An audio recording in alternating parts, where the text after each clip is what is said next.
Welcome to the Three Guys Podcast. I'm Will Sample from the Wilmington Standard, joined as always by Nick Craig from the Nick Craig Show and Ben Chalkman from WHQR. You know, gentlemen, we're like those eccentric uncles that you never really know when they're going to show up, but when they show up, we always have a good time. Yes, it's been a busy couple of weeks. It's been a busy couple of weeks. Last time we were on the air was January.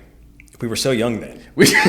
Ben, when did you go to sleep last Tuesday night? Or was it early Wednesday morning? I think it was early Wednesday morning. I slept for like a few hours and then woke up and...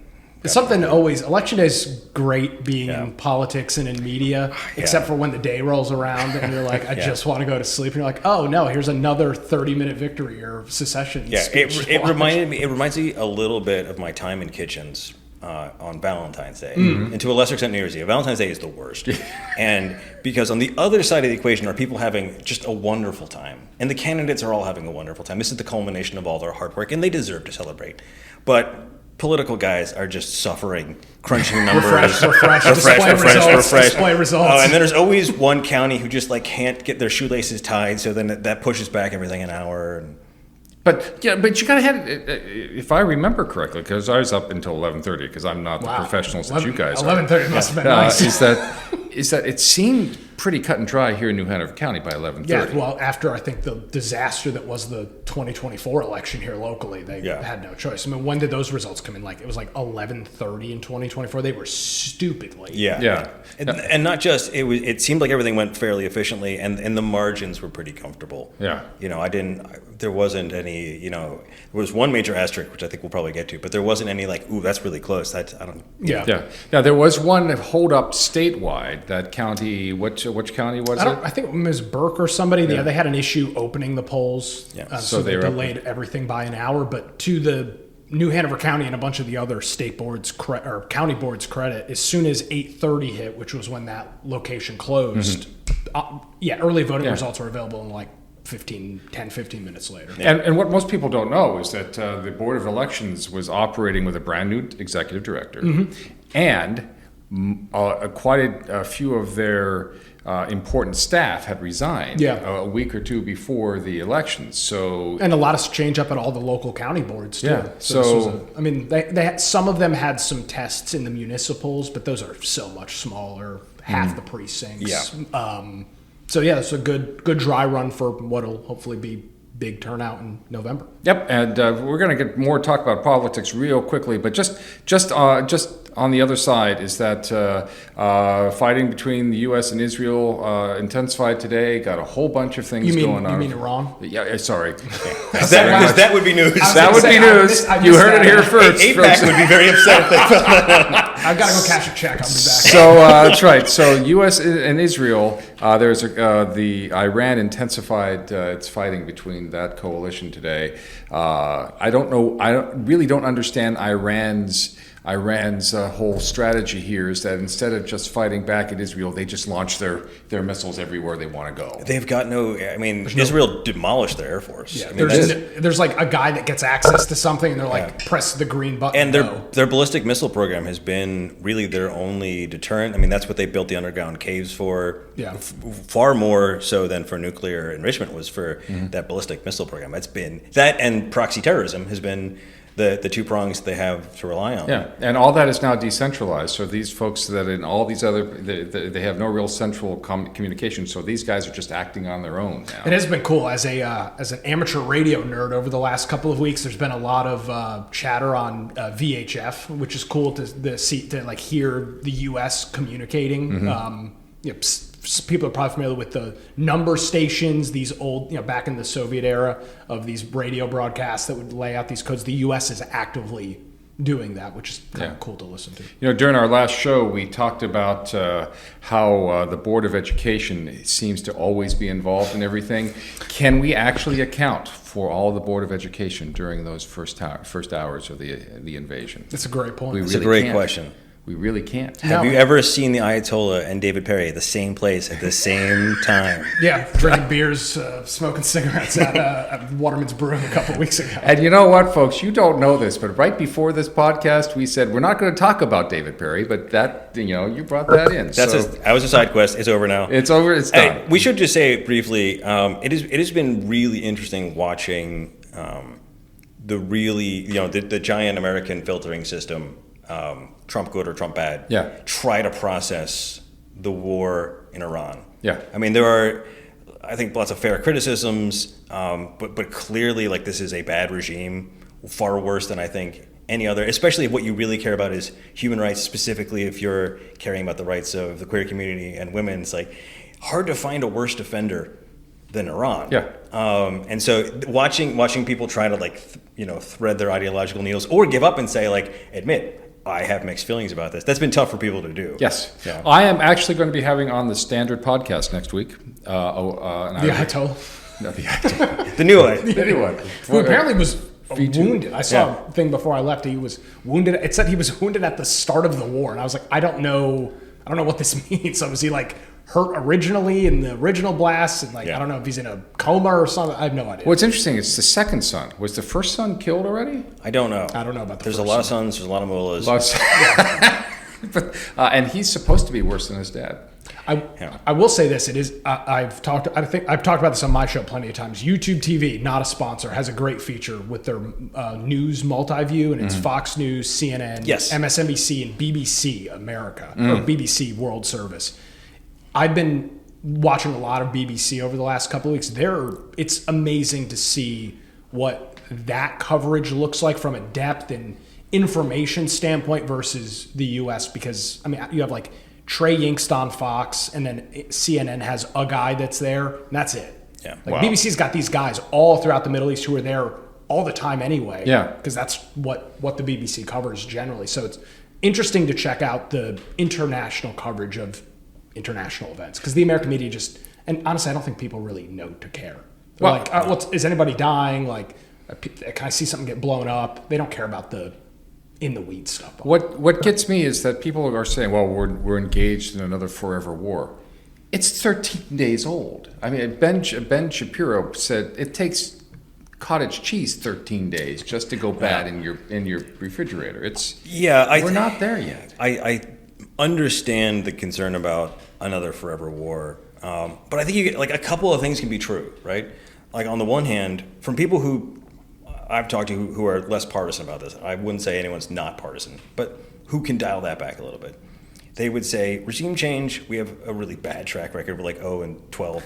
But if there was ever a country, right, where regime change could work, where the people actually want it, right, and would support someone who was I'm not saying you could put a Harvard gender studies professor in there, but a more secular, a more moderate person, and get even someone who's running Saudi. Yeah. A sort of someone who is trying to de-escalate, probably still kills the occasional journalist, but is, willing to open up the doors and let Iran be part of the family of nations.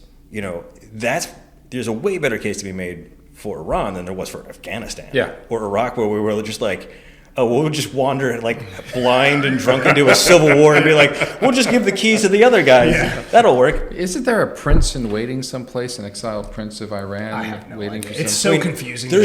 More importantly, there's an entire intelligent cosmopolitan middle class that wants middle class European-ish life back because they remember it. Yeah, and 40,000 of them were just slaughtered over the last 8 weeks, which is very underreported. Yeah. I mean, you hear it kind of it's amazing. It's kind of just dropped into the report, there was civil unrest a couple of weeks ago and 40,000 people died. And then and you're 40,000 people. That's a lot of people. I know. It's a boatload of people. We pick on NPR. I think NPR actually did a good job of tracking those numbers when other headlines were preemptively criticizing Trump for whatever he was going to do in Iran without knowing what he was going to do. Maybe Trump didn't even know.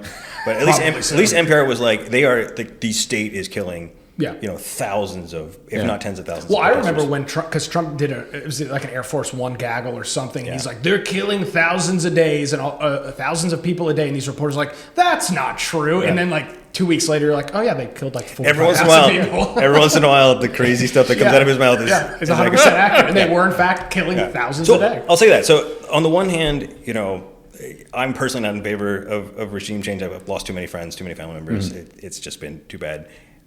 But if that's what you wanted to do, this would be, I think, the best possible place for it. On the other hand, we've never seen it happen with Air Force alone, with Air Superiority alone. There's still a ruthless, however many heads of the snake you cut off, it's a hydra. Like I said, there's 100 more mullahs waiting to take their place. They're all insane theocrats. There isn't, like, the Venezuela thing was like, let's kill this maniac, and hopefully the next guy is like, let's do business. It's a very New York real estate kind of thing. We cut this guy out. Next guy, like, hey, you don't want to see what happened to that guy happen to you. Yeah.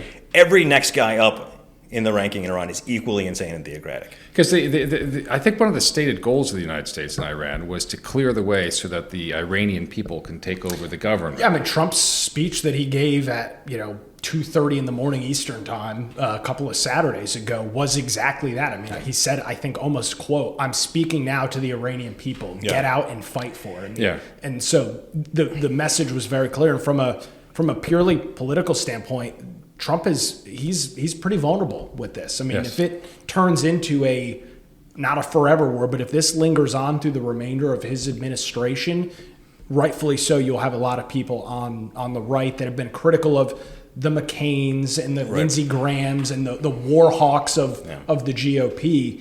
He is going to lose a lot of credibility. He's got to get this war over soon. Yeah, and I think he still has plenty of time to do that. I mean, I think as you mentioned, it's been 13 days. If this is said and done for the most part within a couple of months, I think it's done. I think you're right. I think there's an opportunity for him to back away. I think Trump is Teflon. He can pivot to the next thing, and people will forget that this looked like, to a lot of anti-Trump people, that Bibi Netanyahu bullied him into it. He took advantage of it because he thought it might distract from the Epstein files. Sure. Worst case scenario, right?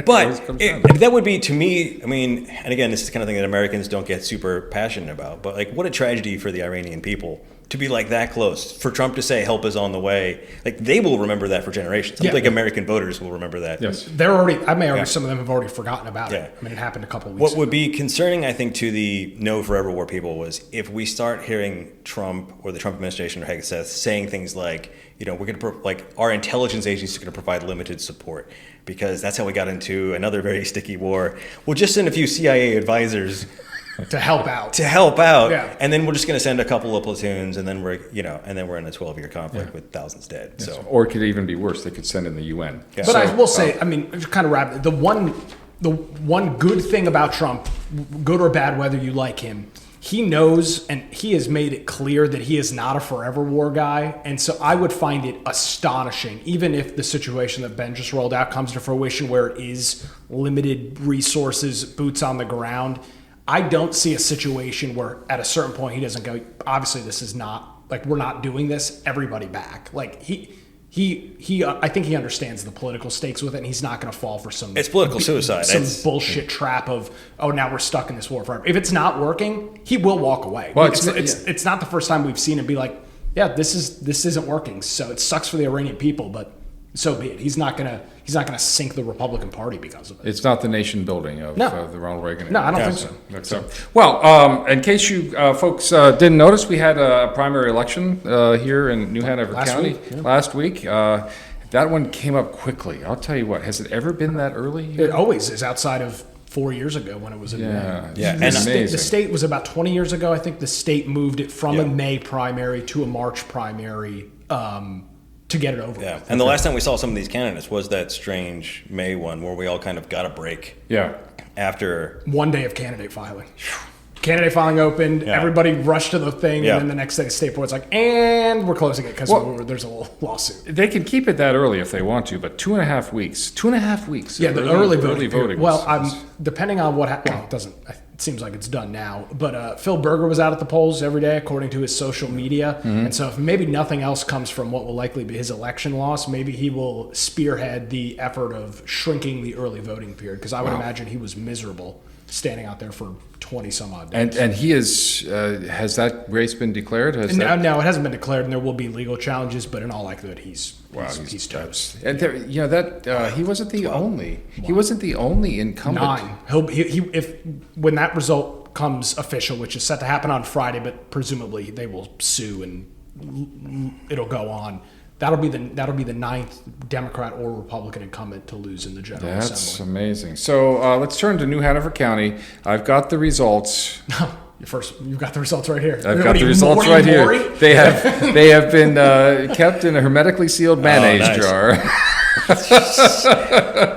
Gross. That's an old Johnny. Anyway, 16% turnout. Pretty typical. Yeah. Actually, a little bit higher. Actually, it's normally like 12 to 14. Well, what that leads me to say is that if you're unhappy with these results and you didn't vote, well, you got nothing to say. I mean, it's you had every opportunity. I mean, I know there's still people who feel like there should be more locations and more time, but if you could not get to an early voting location, you don't deserve to vote. Is my thought. I feel like you didn't have any sweat equity in this game. Yeah. And to expand on those percentages nationwide is that we are actually seeing more Democrat turnout for primaries than Republican Makes turnout total for sense. primaries. Yeah. So it's a midterm election. This time I also think, I mean, just here in our county of New Hanover, I felt like there was two important elections to the Democrats. Yes. Where they wanted to, make sure that the right slate from their point of view went through for both Board of Commissioners and the school board, where Republicans had, unless you were really invested in David Buzzard for Congress, then it was just the school board race. Not that wasn't important to people, but the Democrats had like two big polls. Yeah, I got to hand it to messaging on both sides because I was monitoring polls, and when people would show up, they knew who they were voting for. On election day, they did. During early voting, they had not a freaking clue. If I had $1 for every time somebody told me, I'm voting straight party Republican ticket, I'd be doing a flyover in my jet right now. People have no idea. I'm like, well, there's 8 Republicans running for Senate, so enjoy. So for the New Hanover County Board of Commissioners, there was no Republican primary, but the 2 candidates will be Leanne Pierce and Richard Collier. So they advanced to November, but there were 4 candidates from the Democrat side, and one from the Libertarian side, Bob Drock. Is that how you pronounce his last name? Bob Drack. Bob Drack. Yeah, yes. we won't see him until the general. We're not going to see him until the general. So you had Rob Zappel, LaShonda Wallace, Celeste Andrews, Judy Justice. Judy Justice and Celeste Andrews both are elected officials right now. And those 2 did not make it through. They did not. Rob Zappel came through with an astonishing 30%, almost 31%. I'm not astonished by that. Yeah. Rob is I was out with Rob most of the day at a Masonboro Elementary, and there is just something special about Rob Zappel. He just he's got it. What it is, I can't describe, but he's a master political navigator. And LaShonda Wallace. That to me was a surprise, and that is no disrespect to her. Huge surprise. She had a really steep policy hill to climb, and I think she climbed it. Not every candidate does. Mm-hmm. The county, it's the intersection of so many different complicated things, and I think she wrapped her head around it nicely. She did have a pretty slick advertising campaign. I saw billboards up early and often. Mm-hmm. I think that helped. But just without the name recognition, I mean, the other 3 candidates are also sitting elected officials.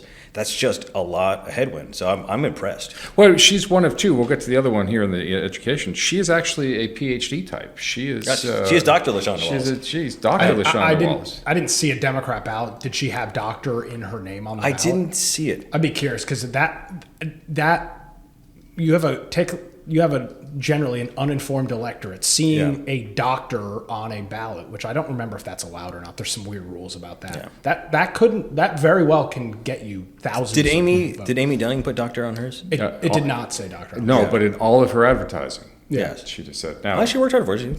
She worked. So that's going to be an interesting. Because on the Republican side, you've got Leanne Pierce, who is also a master of politics. She's really good with people. I think she's a little more understated than Rob, mm-hmm. but I've seen her at the polls. She's good with people. And she's got the stronghold over the beach communities down south, which is a very unaffiliated, purple, kind of middle of the road group, and she serving as 8 years as something like and that as the mayor. They come out resonate strong for her. She keeps the partisan rhetoric. I mean, she is a Republican, she's a conservative, those are her values, but she keeps the rhetoric dialed down. She's no bullshit. She's the chairwoman currently as well. Yeah, and I think that resonates with the beach communities. They just want someone to get stuff done. Yeah. And then you got Richard Collier, who is no intellectual slack himself. No. So it's going to be interesting. That's going to be a tough race. I'm interested. I'm surprised that Celeste didn't win personally. She is a master political machine. That margin is surprising. If it was closer, Yeah. I would have said, okay, it was a dogfight and the top 2 won. But that's her relentless, all media approach.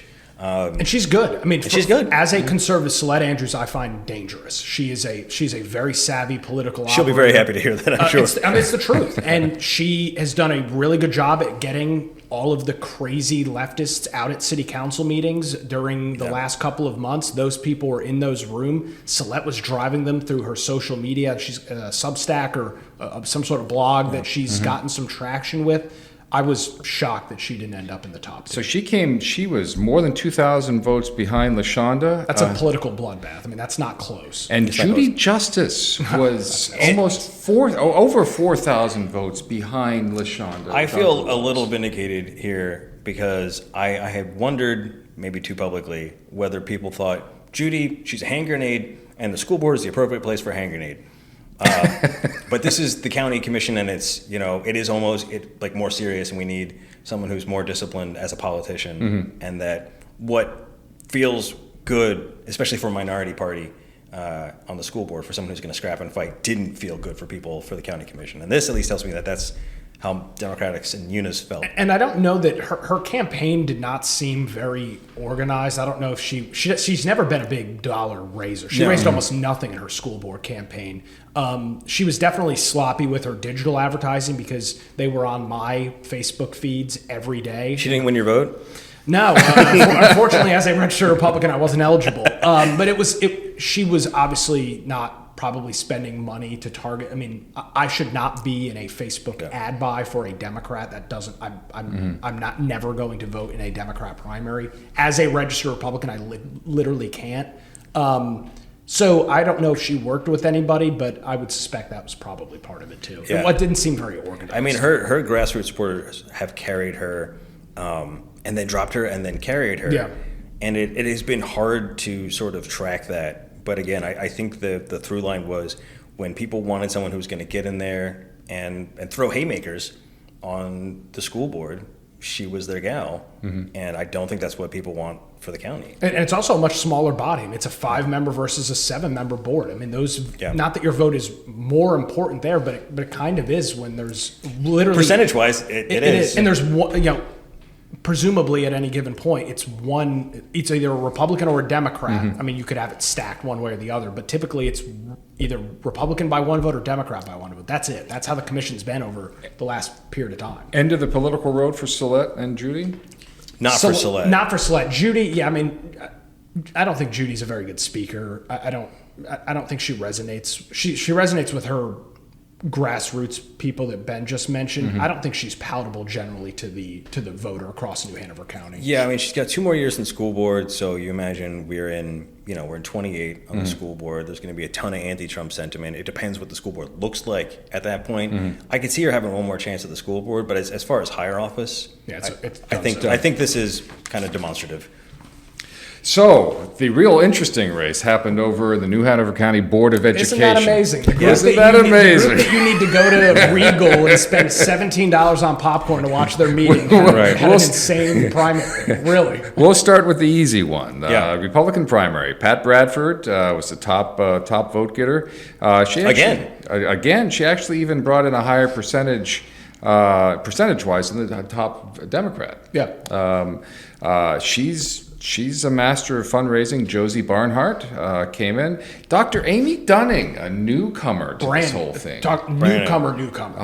Brand new. And she ran sort of a subtle race. It was interesting that she was out there. No funding whatsoever. That's not necessarily true. Going through the campaign. She raised a couple $1,000s. Yeah, we're just going through the Q ones now, and she raised some, but it wasn't like she bought her way in with $50K. Yeah. No, there was one large donor, and then some other donations that came in. And then Chris Sutton, who was out there all the time, ran a really good old-fashioned, timey campaign. Yeah, I'm surprised he came in fourth place, to be bluntly honest. That to me was the most surprising result of the night, and a pretty significant fourth place. I mean, him and Amy were pretty close vote-wise, but he didn't really come close to touching Pat or Josie at the top of the ticket, which I thought was interesting. So another incumbent that got knocked out in the primary, Melissa Mason. Why didn't Republicans vote for her? Well, I mean, you look at the Republican turnout in the primary, and to Ben's point earlier, this was the only local race, and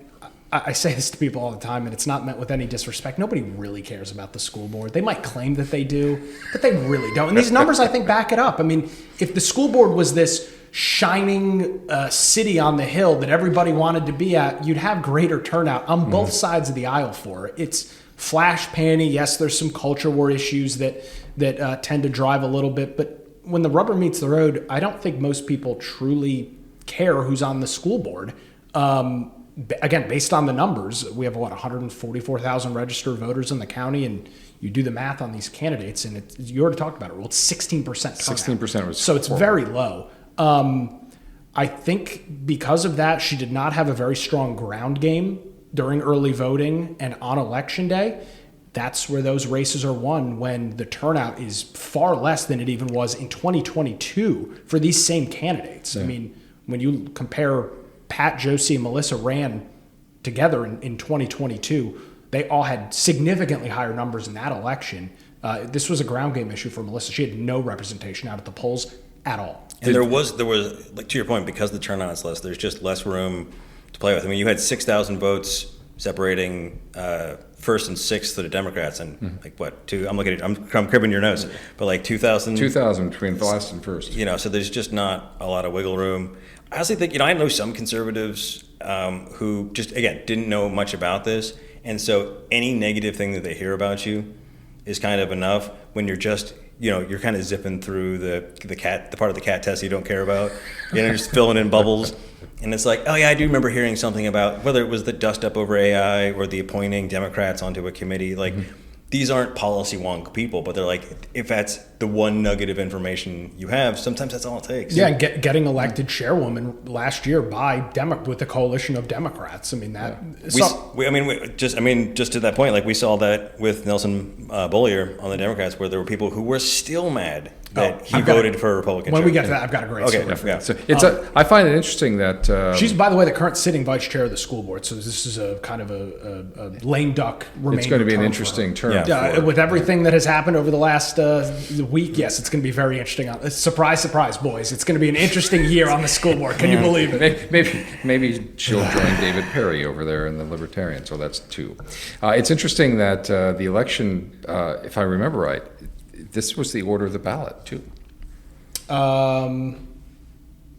Yeah, actually, I think you're right. Yeah. I think that was the order of the ballot. That would be an interesting study. People are just filling out the first one. Well, it's something anywhere between 0.5% and 3%, which is a huge spread. Ballot placement. I mean, I think you look at the Republican race for Court of Appeals, you had two Matts, Matt something and Matt Smith. The top Matt won, and that was probably in large part due to the fact that his name was number one. It's like the phone book. It's like A Martinez. Exactly. So over on the Democrat side, oh boy, some interesting stuff that you directly contributed to. No, not really, but top getter, Brittany LaRue. A large margin victory win. Huge margin victory. She busted her ass. I will say I saw her everywhere. Yeah. In random events, friends of mine saw her everywhere. But also, like, not just where you would expect to find like a lefty liberal, like, chamber events and business, gatherings. I mean, I think she tried to cast a wide net, and she came across normal. Well thought out. There was nothing extremist about her rhetoric. Like, she wasn't, hair on fire. I don't think the word Trump came out of her mouth. Which is interesting because in a primary, you generally go left. That's why I say that, is that, Right. if someone is, the most blue-haired version of their best self in the primary, and then they dial it back for the general, that's not surprising. But she chose normie life. Interesting. And I think it paid off because, everyone who met her was like, hey, this is a reasonable person, comes from finance background, knows how stuff works. Seems like they'd be a good pick. This is a good example of putting in sweat equity into a campaign. She did, to Ben's point. I followed her on social media pretty closely, and she was at everything. And the results show that that's an effective strategy. It should be interesting to see going into the general is that I think in this day and age of social media and digital marketing, I still believe a ground game is important, is getting out and talking to people directly. Yeah, especially when you get to the general and your mailbox every single day is going to be full with 25 pieces of mail that you're going to immediately throw away, and your text messages are going to be dinging and buzzing all day with, hi, I'm Roy Cooper, vote for me. Hi, I'm Michael Watley, vote for me. It's really hard to break through that noise. You can do that with the ground game. Yes. And once again, we're the purplest of the purple with a plurality of unaffiliated voters who are by and large, living their own lives. They will have strong thoughts about the presidential race. But down ballot, if I'm an unaffiliated, even if I lean a little right and I meet Brittany at an event, that's gonna weigh in huge to my decision. Yeah. It'd be interesting to see how many. You probably have this, both of you probably, how many independent ballots were pulled for Democrats and how many independent ballots? We don't have that yet we'll get that in the next couple of months once the county canvass happens. We know for early voting, it was about 65% during early voting were UNA's pulling Democrat ballots, which again is no surprise with there being 2 local contests. Interesting. And turnout, based on the numbers, the turnout was much higher. So. Yeah. Wendy Dale coming in second. She was 5 percentage points behind Brittany LaRue. Yeah, 3,000 points back. And I think that just speaks to effort. No disrespect, Brittany put in a hell of a game, and I did not see Wendy as as many things. I'll also say, steep learning curve for the county's the county school board's issues. And if you went to the Democratic Forum or our forum at WHQR, she was okay, but Brittany had her answers were ready, and Wendy fumbled sometimes. That's the one thing I was surprised about. That is Wendy Dale came off relatively milquetoast to me. Like I've never met her. I'm not saying she's a bad person. Just nothing really inspiring. Just kind of a average run of your mill person running for school board. So to see her come in second place is interesting. But maybe to Ben's point, maybe that's what people want because the school board is a constant dumpster fire and has been. They want normie, as you said. Possibly. Yeah. I don't know. That's how she came across. She came across almost a little bashful and shy, to be honest. She spoke at the school board meeting last night, and her comments were atrocious. She was stumbling all over the place. It was not a good show. Oh yeah, she was at all. Was she citing the dissent from which is not how that and works? She got halfway through a dissent from a 60-year-old Supreme Court case, and they're like, "That's her time." She's like, thanks. You knew you had 2 minutes. Let's try not to repeat a 700-word dissenting Supreme Court. Right in the beginning. Yeah, exactly. That's literally what it was. Yeah. Jerry Jones Jr. came in at behind Wendy Dale, 17% of the vote. I say good for Jerry because he came so close 2 years ago. He said at one of the meetings, he's like, that 300 votes have been haunting me. Okay. So it takes a lot as any candidate from any party to pick yourself up and go right back into it. I would say the same thing about Richard Collier, to come off of a tough loss and get right back into the game. That takes a certain level of resilience. I also think, and the party chair, Jill Chapman, disagrees with me. She said he's always been the same old Jerry, but I felt like he did have more of that charisma this time around. Just as someone watching the forums and sometimes asking the questions, I felt like he was punchier, he was more engaged. And I feel like, but without going overboard into this person might be a lunatic territory. I think people like some charisma. Yeah. They don't want you to be crazy, but they like someone who's energetic and seems, I don't know. Politicians are supposed to be a little bit different. A little bit larger than life. You should not be feeling like you're talking to your neighbor, hey, good morning, how's it going, when you're talking to an elected official. But at the same time, they need to be at the same time. Exactly, and you can manage that. And you look at, I think the greatest example of this locally is somebody like Luke Waddell. Who just was incredibly approachable, but when needed to have that level of knowledge and that superiority as an elected official when explaining something important or very complicated, had that. And so there is a way to manage that. And to Ben's point, I I think Jerry kind of hit that pretty well. So the elephant in the room, Rick Sutherland. Oh boy. Came in 4th place. He did. With just over 15% of the vote. But according to your reporting, he had some issues. He did have some issues. I don't know how far down this rabbit hole you want to go. I'm willing to go. Before we go down to Rick Sutherland, can we just do the final two and then come back to Rick? Yeah. Okay, so an final enormous two. asterisk for Rick Sutherland, who I thought ran sort of uninformed and low key. Yes. He came across as a very sweet man who didn't. He repeatedly answered like, "I'd have to learn more about that." I have no idea what I'm talking about. Which is an honest answer, but like, why are you? After a while, you get tired of it. As a journalist, like I've had people from both parties say that, and I'm like, at a certain point, I'm like, How did he do in your interview? So we didn't do one-on-one interviews for the primaries. Oh, okay. We just did forums, and we're saving the one-on-ones for the general. Okay. And maybe that could have changed things. I don't know. His questionnaire even kind of was not very well fledged out, or it was just kind of boilerplate. Marjorie Gerwitzman came in 5th place. Gerwitzman? She ran a pretty strong, what I thought, grassroots campaign. I'm surprised she didn't make it into the top 4. I saw her a lot of places. Yep. She had one kind of erratic moment during our forum, and I don't know if that hurt her or not. She dropped an F-bomb. She disputes that. She's like, that's not real. I brought in the Gen Zs. Which I'm not clutching my pearls at them. Don't worry about it. But like, it's less that she said fuck, and it's more that she was answering a question about school segregation and whether or not she would support school segregation or desegregation rather, which would mean busing and redistricting and lots of politically dangerous and painful topics. And her response was incredibly emotional, and she suggested that people would be doing that just to virtue signal instead of actually caring about the kids, which I think was a valid point. I don't think she was as articulate about it as she could have been.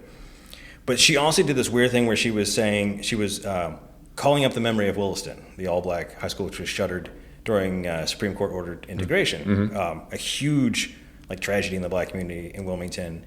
And that is not like an apples-to-apples comparison about any of the schools that are going on now. Yeah. And it just felt like weird and out of touch and confusing. And because she dropped the F-bomb in the middle of that, people remembered it. And I think some people were like, that was odd. Yeah. That was an odd moment. And again, the margins are pretty tight for the final 3 here. And then you got at the bottom, Nelson Baloo. Take it away. Nelson Beaulieu. His party still hates him. I had an experience, Ben, at the voting location that you and I may or may not vote at, where I actively heard a volunteer for the Democrat Party telling a voter, you can vote for any of these 5, do not vote for Nelson. And that was not the only report that I received on election day of Democrats, which they can do. I mean, I'm not the charlatan of the Democrat Party. I don't really give a shit what they do. But the Democrats were actively... They do not like Nelson, and they're not shy about it. We're actively telling voters, this guy sucks and we don't like him. You had Judy Justice, going after him in the comment section. You had the folks from New Hanover County, I think Educational Justice is the Facebook page. Relatively small page, but it's influential in left of center education circles. There weren't a lot of people banging the drum for Nelson Beaulieu, and I think. The big issues were what I think under a different light, under a different time, you could see as like a statesmanship or and desire to be bipartisan about stuff. That is not what they were on issues that people did not want bipartisanship on, whether that was electing the chair or his decision on reopening after COVID. I think the one that I heard about the most, and this is super in the weeds, but there was a Title IX survey that was going to go around. And it's going to ask students about some very intimate experiences. And there was, lots of, granular arguments about should it be opt-in or opt-out. And I'm paraphrasing here because I don't want to get them wrong, but it was something to the effect of there could be some legal liability issues or some other, liability issues here if we're asking this stuff.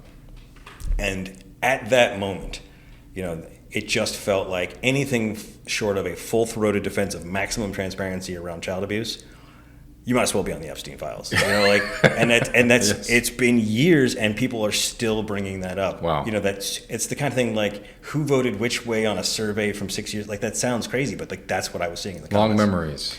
Long memories about that kind of stuff. Yeah. And I also don't think he's helped himself.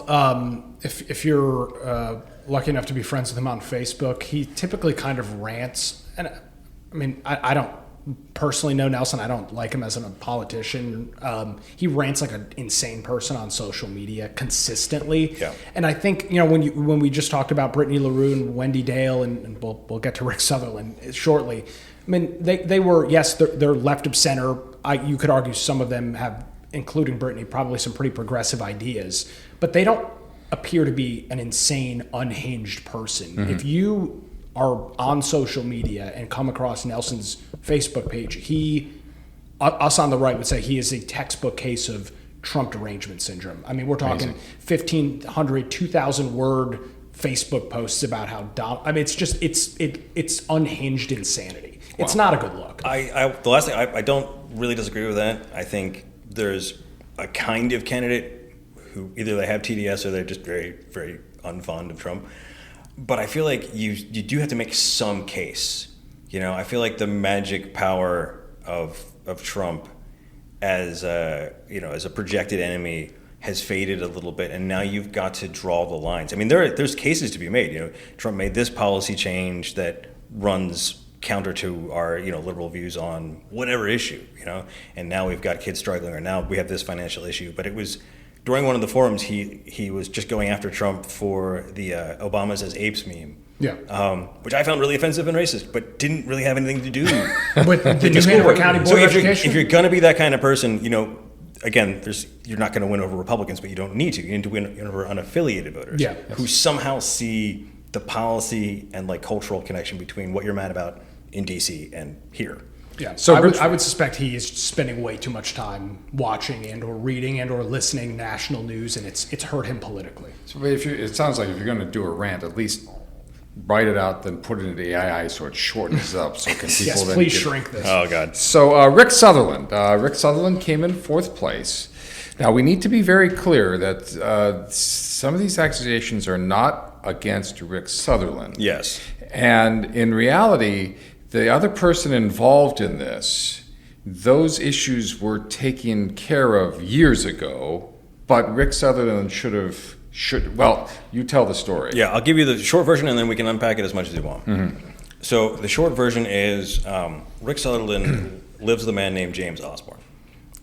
Multiple people refer to them as partners, i.e. romantic partners. There's been a lot of semantic wordplay around that. You've seen friend, you've seen roommate. James referred to them as being an item. But all of that, there's some kind of relationship that is more than friend. They share. They're in each other's inner circles. They share a home. They've been campaigning together. They work together.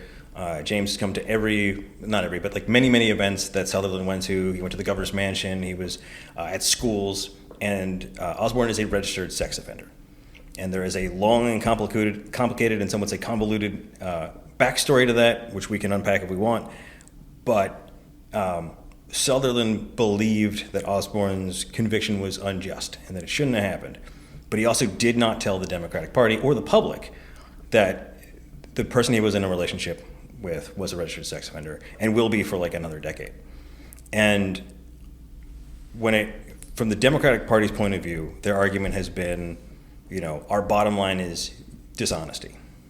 The problem for the press was it's really hard to explain the dishonesty without explaining what he was being dishonest about, which meant a level of scrutiny on a private citizen that we really just wouldn't ordinarily commit to. I mean, there are, I don't like it, but there are hundreds of registered sex offenders in the Cape Fear region, and we do not just randomly pick them and do stories about their sordid or tragic backgrounds or whatever happened. We just don't. You know, we have this hierarchy of public trust that includes teachers and cops and because this was a public official, he kind of got dragged into that.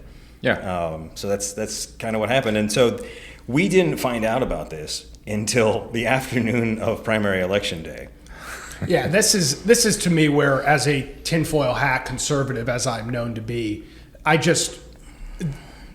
something just doesn't pass the smell test. I mean, I've been involved enough in political circles obviously people knew about this. Who knew about it remains unseen. Do you think the DNC knew about it? I think there is not a single piece of my mind that believes that the leadership in the Democrat Party locally were not aware of the allegations, whether they did a full-throated investigation or not. I refuse to believe in the political, hyper-politicized time that we're living in, that the rumor was not swirling prior to, according to Ben's own discussion on either a Facebook post or article, midday on Tuesday when somebody dropped you a tip. I don't care what anybody says. I refuse to believe that that's the case. Let me say two things. Yeah. One, when I called Party Chair Jill Hopman on Tuesday, she sounded like someone had just kicked her in the ribs. Interesting. And I've been doing this for a long time. I have what I consider to be a pretty good bullshit detector, but I've been wrong. I've been wrong about people before. It's my honest belief that Hopman didn't know. To back that up a little bit is that there are allegations and there's like a quick web page you can go to. Like you can go to the North Carolina Sex Offender Registry and immediately look this up. Yes. And see the address, see this guy's photo, see it's the same address as Rick Sutherland. And it's not investigative journalism. It's just you type a few things to the keyboard and there it is. So rumors are like, oh, I heard under a different name he did something creepy, or like I've heard some, you hear this stuff about people all the time.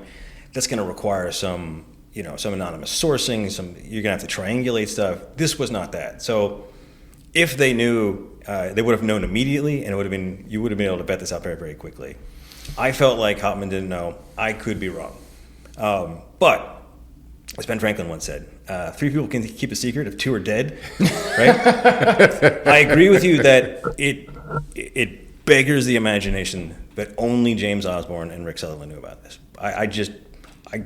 And presumably one other person, unless your source was one of those two. I mean, like the fact that only they are not.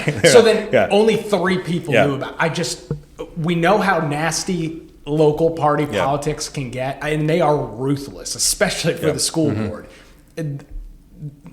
Whether Jill Hopman or the local Democrat Party knew or not will be up for debate forever. The interesting question is, why drop this on election day? Yeah. Not to you, but I mean, somebody. But to me, but also to me. I mean, somebody calls you early voting. There's already been 21 days of early voting. Yeah. Thousands of votes are already cast. You're like, hey, this guy's living with a sex offender. You're like 30, 40 days too late. Best I can tell, my source, who does lean conservative, called me immediately after they found out about it. What happened in that information chain before that?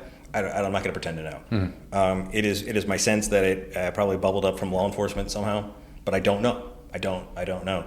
And ordinarily, anonymous tip like this, I would never run with, probably ever, unless something else happened. Certainly not right in the middle of the canvass period. But because it was so immediately easy to verify, it was almost like someone just like pointing at the sky and being like, "Oh, have you noticed the sky is blue?" And I'm like, "Oh, yeah." So because breaking news at 6. because of the nature of the tip, so many of these like election, surprises, these October surprises, and I guess now March surprises, are like Mike Lee was involved in a crooked land deal, or like Bill Sappho was in this photo with a compromised person, and it's like maybe they were, maybe they won't, but this is like a weeks-long investigation, and you're dropping it the Friday before. Mm-hmm. Election day. And it's deliberate. Political operatives do this on both parties. They do it deliberately, knowing the story's too good to walk away from, but there's not enough time to do a proper job. Yeah. And that is the trap. And sometimes editors will take the loss and say, like, I'm going to take the reputational heat of appearing to have sat on this story because I know I'm being manipulated by a political operative. And I think if you're judicious with that and that's your policy for Dems and Republicans, left and right, then you're in good stead. This honestly felt like a nonpartisan person who found out and was like, "Holy crap, you should know about this." Yeah, that was my sense of the tip. Your angst in your Facebook posts and everything else was very apparent because you were trying to balance the privacy of an individual with the needs for the electorate to vote to know. The issue, at least to me. Well, let me say one thing. You said the electorate to vote. By the time Ben found out about this, polls were closing in like 4 hours. It was wild. It's not even that's the part that, again, like just something is off about. Like they're trying to sink this guy 4 hours before the polls. Yeah, close. like Ben can't type up the article quick enough to get this Sure. out, and if he does, it's out at 6:15, and guess what? Right. Polls close at 7:30. Like it literally does not matter. Like the ship has literally sailed. Yeah, it was the timing. I cannot rule out that this was some kind of political hit. However, it looked coming to me, like whatever dominoes fell before that. I admit I could be in the dark about that. The theory I heard, and interesting, I heard this from Democrats and Republicans. The theory was that the Democratic Party knew that this was a bum candidate after filing, but before early voting started, and thought this is going to be a disaster.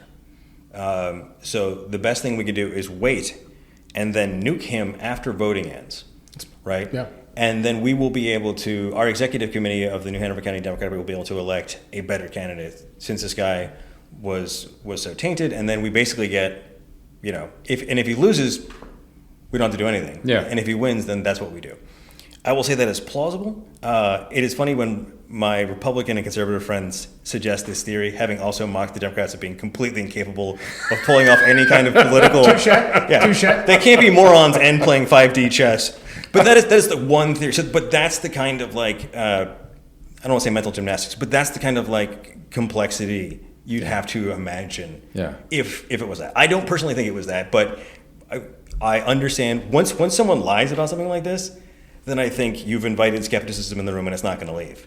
Well, I can see why he lied, because you're right. The circumstances behind his roommate's designation are foggy. Yeah. At best. Well, but to all note, because a whole argument from Rick Sutherland was this was an unjust conviction. To be fair, his roommate pled guilty to the charge. Yeah, and, Yes. I heard, to their credit, I know a couple people who are in the criminology world, and they're lefties. Mm-hmm. And they were like, that was the worst thing he could have said was, what did he actually say? It was wrongful conviction. Wrongful conviction. Was the worst possible term, Yes, because 100%. that completely skews the conversation. There's other debates to be had, but that phrase is so unhelpful. When you plead guilty to something of anything, I was speeding, I ran through a red light. Right. You are asked by a judge, are you admitting your guilt to this? Are you being coerced? Is somebody pressuring you? It is asked you in are every guilty. single Yeah. courtroom. And Yes. it wasn't like we see in state court sometimes, an Alford plea. Sure. Where you say, I'm not guilty, but I understand the deck is stacked pretty badly against me Yeah. here. And that exists for situations where you feel like, I am not guilty, but I understand in order to get a plea deal and spend less time in prison. You plead guilty. And that actually, the Alford plea has its origins in North Carolina. Yes. Yes. So, that's not what was happening here. It just felt like Sutherland and Osborne seemed to feel like this was a conversation worth having, or they're retroactively ginning that up as an excuse for all of this. But because Osborne has gone on television and to press elsewhere and is not withdrawing and is continuing to prosecute this case, I take him at his word that he thinks this is a valuable conversation to have. Starting with lying about it, just as I put it, poisons the well for most people. Oh, and he's guilty. He's guilty of that. He's also guilty of really bad judgment, because if people had known that a member of the school board that deals explicitly or implicitly with children, that his roommate can't even go to a board meeting with him because he's probably barred from being. I think if that had been known, he wouldn't have made the top four. I don't think he would have. I think he would have been pushed out of the primary. So here's the question: is this Nelson's golden opportunity to be the Democrat? There's a 0%. I have a better likelihood of being nominated for that spot as a registered Republican than Nelson Bollier does. I get to take that to the bank right now. I don't even know if that's hyperbole. I think that might be. So, because what they are going to do, as I understand it, there was some bureaucratic back and forth about this, and I think the county had to retract a statement about it, or the County Board of Elections had to retract a statement about this. But it looks like now the Democratic Party will have a convention for their executive committee, which is 100 plus people. Sometimes people think it's 8 people, like a cabal in a back room. It's a lot of people. Yeah. And I think they're just going to do a from the floor vote where anyone, as long as it meets certain eligibility criteria and presumably a background check, can throw their hat in the ring, which includes Margie Gewurtzman and also includes another woman, Chris. This is the lady that wasn't registered a Democrat early enough in time? Yeah, there was another candidate that the Dems liked, but she hadn't changed from unaffiliated to Dem in time. And it could also include Nelson Bollier. Huh. the likelihood of Nelson making it through that little mini primary seems low. But we live in strange times. So this tees up this is going to be. One more point I want to make, Yeah. and Ben had all the quotes in his article. Rick Sutherland, who self-described was a political newcomer, he made some very concerning statements by the fact of like, well, I'm new to this. And I think to myself, like, okay, there's one of two things are true here. Either you are so out of your depth that you should not be eligible to run for a school board if you're so new and evergreen.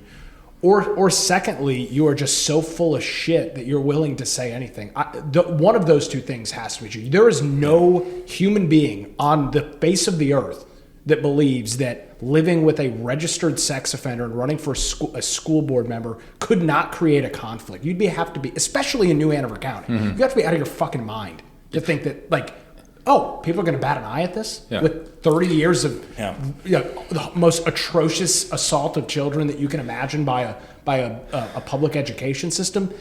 Either Rick Sutherland is a babbling moron or he's the most disingenuous, dishonest person in local politics. One of the two things has to be true. I don't think even the local Republican Party is unhappy to see him go. I mean, the Republicans. With everything that has gone on in the schools over the last couple of years, we joke about this, but the school board is a dumpster fire. That's the last thing they need is somebody like Rick Sutherland with his baggage on there. It's it's just there's nothing that's going to be helped. The most charitable thing I could say would be that he showed extraordinarily bad judgment, and if you are running as kind of a political ingenue, right? You're like, oh, I don't know the policies, but I'm a good person.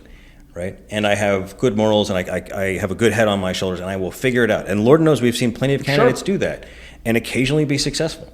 Then you have to show good judgment. Yes. And again, just not knowing the history of his town, and not immediately sensing that you are going to have a tough time with this conversation. There are many people there are writers, there are academics who've tried to make a case for compassion. And rehabilitation for sex offenders. If you thought that local school board politics was the place to have that conversation, that seems like you've misread the room pretty dramatically. And also that you weren't particularly concerned about what it would do to your party. And this is the part of politics that I don't particularly love, but it's, it is a team sport and also a solo event, right? Mm-hmm. Yeah. But I think any party would be well within its rights to say, to hell with you, because you brought this down on us. And for all the unaffiliated voters who are now, do I trust the Democratic Party to vet people? And if this happened with the Republican Party, it would be in the same situation if a Republican candidate lied to you about what was in their bona fides or their criminal history. And this is a particularly tricky one because a background check of Rick Sutherland would not have brought this up. No, it wouldn't have. But a background check of everybody living at his residence would have. Yes. Now, the Democrat Party of New Hanover County, by the way, before I get to that, this did happen in the Republican Party. The congressman from New York was Yes. drummed out. Yes. But if only the New York Times covered its own backyard. This could have been.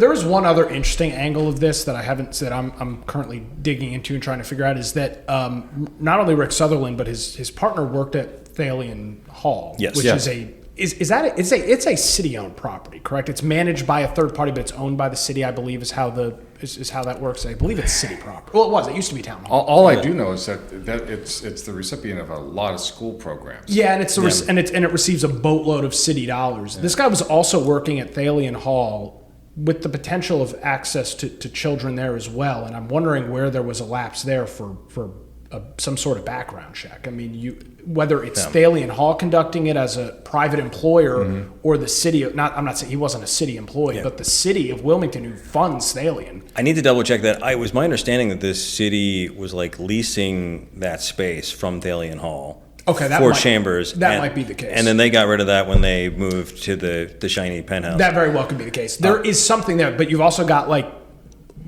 a county commissioner who is very integral in Thalian Hall, city council members who have a lot to do with Thalian. The fact that somebody like this was allowed potentially allowed access to minors at Thalian Hall is also a major problem. For example, if you are a substitute teacher, I'm pretty sure, at least for substitutes, anybody higher, in the school system, you have to go through a full background check. Oh, sure. As you would expect. You literally have access to children. I would hope it would be the same thing for Thalian Hall. The only theory I can say, and I don't even know if this would be exculpatory, but I did ask Osborne about this directly. I was like, because your bio says that you specialize in teaching pre-K or like kindergarten, and I asked him point blank, and I was like, how is that not a problem? And he said, oh, that was prior to my conviction and prison time, and I don't do that anymore. And he actually brought it back up again because I was like, And I had asked the studio they work for that's like under Thalian or like uses Thalian as the location. And they never responded to my email. They just deleted Osborne and later Sutherland off of the website. Yeah. But we never got a proper answer. And I asked them point blank. See, that's how was I said, I'm very sorry to be sending you this email. It's uncomfortable. But I need to ask you point blank, was he around minors? And they didn't respond. I think they told Port City Daily it's a personnel issue and we can't talk about it. Which in itself, the personnel issue is typically only relevant for a government. Private business does not. They can tell you to pound sand. It doesn't look. There's no law to have. No, not at all. So the one, and I don't mean this to be disrespectful, but it is the one, potentially exculpatory theory was that this was kind of a bogus gig that Sutherland got for Osborne to kind of help him out, and that he was consulting, which meant really doing nothing and not being anywhere. Not actually doing any work, thus not actually being at the end. That's not a rosy. That's not like an incredibly rosy picture either. No, I think that begs the question. Something me as a conservative always yelling about is why is so much local government money going to fund things like? I have no disrespect towards Thalian. I've been to plenty of things there, but if the argument Ben is laying out is true, which very well could be possible, why is a single city or county dollar funding an entity that is potentially giving people bogus? Sopranos no-show union jobs where you sit around and eat hoagies all day. I mean, like that's a problem in itself. Well, the New Hanover County DNC, Republican Party Democrats, have pledged increased vetting procedures and everything else. Good. But I can also bet that they are thankful that this came out now and not 3 or 4 months down the line. They would have had until probably early September. When did the ballots get printed? That's the deadline, right? I think it's something because military ballots go out. Like we think early voting starts early. Military ballots go out like 5 weeks. And in case you don't know, is that you can change the ballots up until the time military ballots go out. So you can withdraw and get off the ballot as long as the military ballots. It would be sometime in September. Would be my guess, right around Labor Day. So they would have had some time, but anytime after this, he would have been on the ballot. There would have been even if he had. We've seen this before. People have died after the ballots are printed. You're still on there. There's nothing. Right. There's nothing to do. Well, we saw that in the Wilmington the city council races that we actually had a person who was disqualified. And was still on the ballot. Well, we had a person. The Republicans had a person on the primary. Was she taken off the ballot? That was disqualified by the Republicans because she actually didn't live here.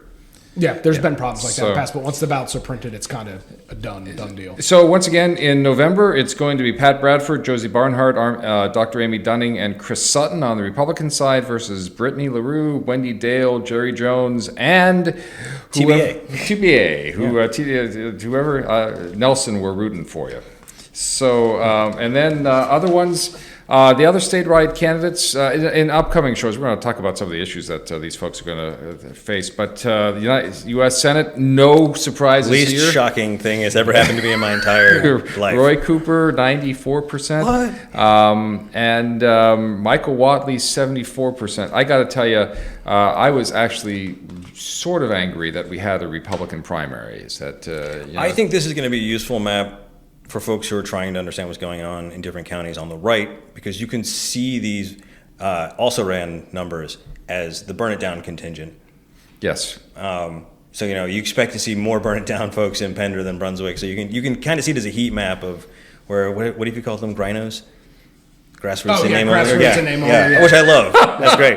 Coined by John Hennon. That's pretty good. Credit where credit's due. That is pretty good. That's right. So it's going to be Roy Cooper versus Michael Whatley, and you're more plugged into the Carolina Journal and the Locke Foundation Are they still showing that Roy is up by about still 6 points? We haven't polled this race in a couple of months now. We just did a Republican primary poll. I think there's a poll that'll be out later this month. I would still suspect, because, I mean, even through the primary, Michael Whatley didn't spend a whole lot, I don't think. We haven't seen the FEC report yet, but there was no big TV ads. I got one piece of mail, which, mail's not cheap, but one mail versus a piece of mail every day for 6 months. So he still hasn't built his name. I would suspect that Cooper's still plus 10 in that race, and it probably will remain that way until we get to sometime in late summer. For U.S. House, David Rouser handily beat local David Buzzard. Yep.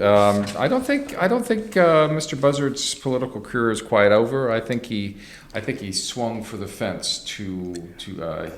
Usually, this is a Democratic move. Just wake up one day and run for Congress. We've seen it a couple times, and I'm like, wow, like you don't do. K2 on your first climb, like you build up to it. El Capitan. I've never done this before, but who? Yeah, give it the old college try. I think you're going to see him come because he's very charismatic. He's out there throwing haymakers in the comment section last weekend. Yes, absolutely. That's the case. And Kimberly Hardy on the Democrat side. So, but she ran unopposed. Is that correct? Yes. Yeah. She's from. I think she's from Cumberland County. I think so too. I mean, I've had a chance. Obviously, I've met Rouser and I know his track record, and I got a chance to meet Hardy, and I just don't see anyone unseating Rouser. Not in this climate. I mean, the things he would have to do to. But like you mean like stock trade at like plus 700% or something? No. I mean like just like change parties to a Democrat. Once you get outside of Wilmington, District 7 is like R100 or something like that. I tell you, whenever we get green reporters and they're like, they've come from Austin or New York or some other hip liberal town, and they're like, it's pretty liberal. I was like, drive 5 minutes any direction but into the ocean. That's right, but even the Dolphins are conservative. That's right. Just put an R behind a glass of water. It's going to get elected in District 7. So statewide judicial races, not really questions there. It's going to be Christine Marie Walshik against Craig Collins for Judge Seat 3 and the Court of Appeals. Tight race, actually, between Michael Byrne and Matt Smith, but Judge Byrne pulled that one out, and is he unopposed? No, there will be a Democrat opponent. Oh, that'll be against John Arrowwood. Yep. Yeah. So, but good stuff. Good, interesting stuff here. Yeah. New Hanover County never fails to deliver in terms General's going to be interesting. The general is going to be interesting. And we're going to bring you all that kind of commentary as we get closer. Yeah, so. I'll say for our audience members that are not super politically involved, there will be a kind of a lull period. Yeah. Obviously, the Rick Sutherland thing is probably going to linger on for a little bit, depending on when the Democrats have their meeting. Things will lull. Politics is, I'm sure, Ben, you talked about these new reporters. Politics is real weird on the coast, especially in Wilmington. Talk about people not caring at all until like literally Labor Day is when they're like, oh yeah, there's elections in like 6 weeks. Yeah, you got to get through beach weather, and then it's really hard for candidates, volunteers, for anybody to get activation or interest when it's 85 degrees, sunny, and beautiful Carolina skies out there. It's hard. Yep. So before we wrap up, just want to point everybody's attention to these fantastic tumblers. You can buy those on our website, so make sure you check those out. Ben, what are you working on over at WHQR? Oh, God. A couple of things, a couple of criminal justice stories we've been working on. We're gearing up. I know it sounds early, but we're gearing up for the True Colors trial in May, trying to get all the groundwork laid for that. Okay. And a little bit of campaign finance, but there wasn't much, to be honest. And then, whatever happens next Tuesday when it's supposed to be a quiet day.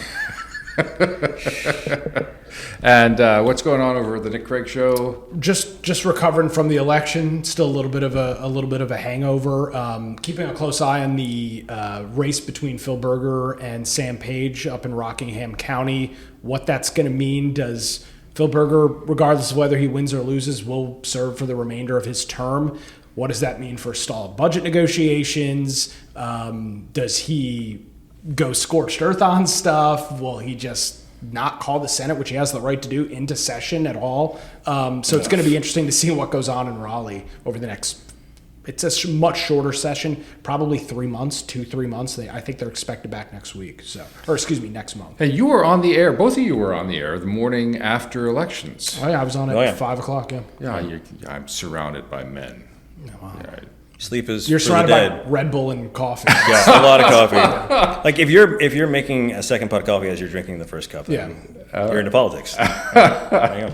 And life goes on over at the Wilmington Standard. We always appreciate any support that you send any of us in our individual broadcast careers or our particular broadcast careers. So, gentlemen, as always, I'm honored to be with all of you. Thanks for putting it together, Will. Always. Yeah, you're welcome. Great conversation. So for Nick Craig from the Nick Craig Show at nickcraig.com and WHQR, are you an org? We're an org. You're an org, WHQR.org. Ben Shockman, I'm Rule Sample from the WilmingtonStandard.com. Thanks for listening.